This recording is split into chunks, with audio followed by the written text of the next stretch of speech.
Now I give the floor to the transition president of Burkina Faso, Ibrahim Traoré. Please, Traoré. Mr. Traoré.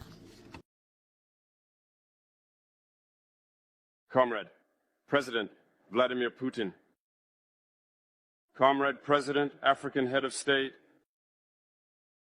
Comrade, Head of Delegation. Hello. It is an honor for me this morning to speak here and to pass on the fraternal greetings from the people of the country of honest men. This is also the place for me. First of all, I want to give thanks to God Almighty, who has allowed us to gather here this morning in good health to talk about the future and the well-being of our peoples. I want to apologize to the elders I might offend with my upcoming words. African identity demands the rights of birth. I must apologize. Comrades, I have a few questions from my generation. No one is a question we ask, but we have no answers. And it turns out that here we can air our dirty laundry because we feel like family. We feel like family in the sense that Russia is also a family for Africa. It's a family because we share the same history. Russia made enormous sacrifices to free the world from Nazism during World War II. The African peoples, our grandfathers, were also forcibly deported to help Europe get rid of Nazism. We share the same history in the sense that we are the forgotten peoples of the world. Whether in history books, documentaries, or films, we tend to overlook the significant role that Russia and Africa played.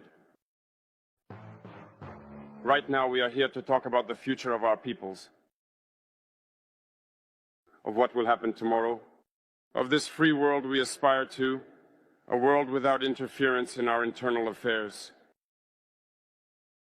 We have the same perspectives, and I hope this summit will be an opportunity. So, to be able to build very good relationships for a better future for our peoples. The questions that my generation is asking are the following. If I can sum it up, it's not understanding how Africa, with so many riches beneath our soil, with a generous nature, of water, with abundant sunshine, Africa is today the poorest continent. Africa is a hungry continent. And how is it that our heads of state are traveling the world begging? Here are some questions we are asking ourselves and for which we still have no answers. We have the opportunity to weave new relationships. And I hope that these relationships can be the best to provide a better future for our people. My generation also asked me to say that because of this poverty, they are forced to cross the ocean to try to reach Europe. They are dying in the ocean. But soon, they won't go across because they will come in front of our palaces to seek their daily bread.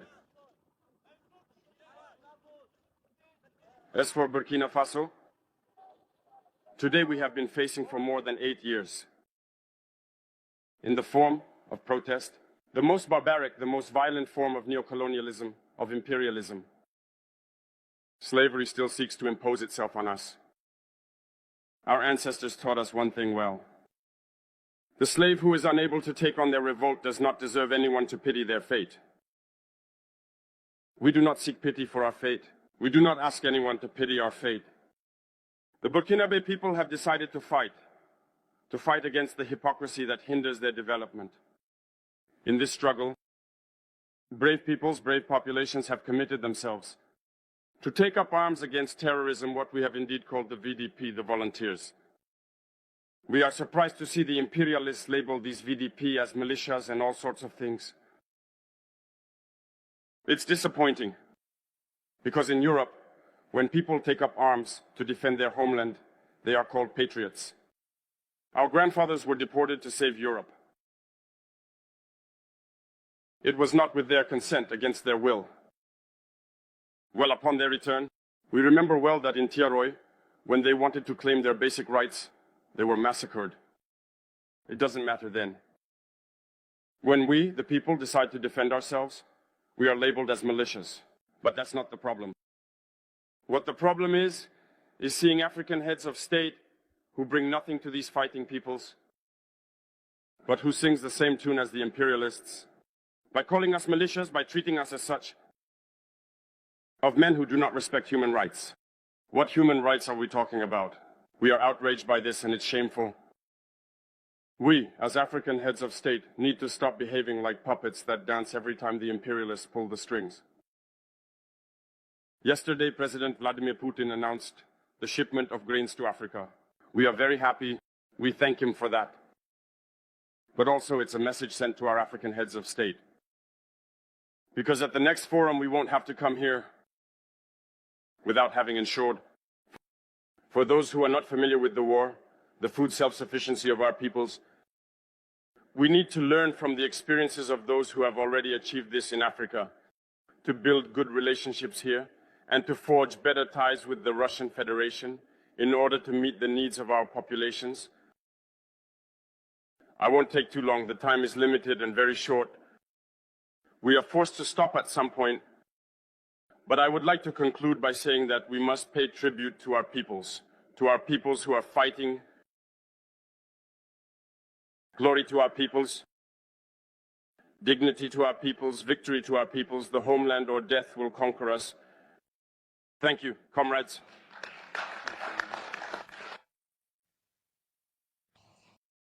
I would like to express my heartfelt gratitude to you, Jean-Pierre, for your invaluable support and assistance. Your help has been truly appreciated, and I am sincerely thankful for everything you have done. I would like to draw your attention to the issue of Russia regarding Nazism. The issue of Russia regarding Nazism.